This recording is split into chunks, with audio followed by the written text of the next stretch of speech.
রাজধানীর কাঁচাবাজারে চাঁদাবাজি বন্ধ হলে মাছ, মাংস, সবজির দাম কমে আসবে বলে দাবি করেছেন ঢাকা দক্ষিণ সিটি কর্পোরেশনের সাবেক mayor Saeed Khokon.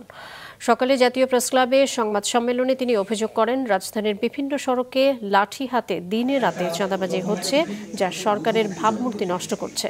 Holding tax বাড়ানো, কবরস্থান শ্মশানে ফি নির্ধারণ সহ নগরবাসীর উপর বাড়তি চাপ তৈরি করে বর্তমান মেয়র দক্ষিণ সিটি কর্পোরেশনের আয় বাড়াচ্ছে। ডেঙ্গু নিয়ে বর্তমান মেয়রের বক্তব্যকে মনগড়া ও অসত্য বলে দাবি করেন তিনি। ডেঙ্গু মোকাবেলায় যে কোনো সহযোগিতার আশ্বাসও দেন তিনি।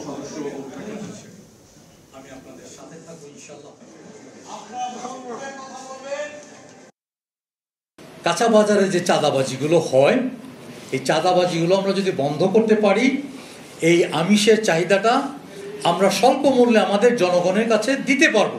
চাঁদাবাজিটা যারা করেন, পুলিশ যখন ধরতে যায় তার একটা কাগজ দেখায় সংশ্লিষ্ট কর্পোরেশনের, যে তারা বৈধতা নিয়ে চাঁদাবাজিটা করছেন, অর্থাৎ সিটি টোলের একটা প্রোটেকশন তারা পায়।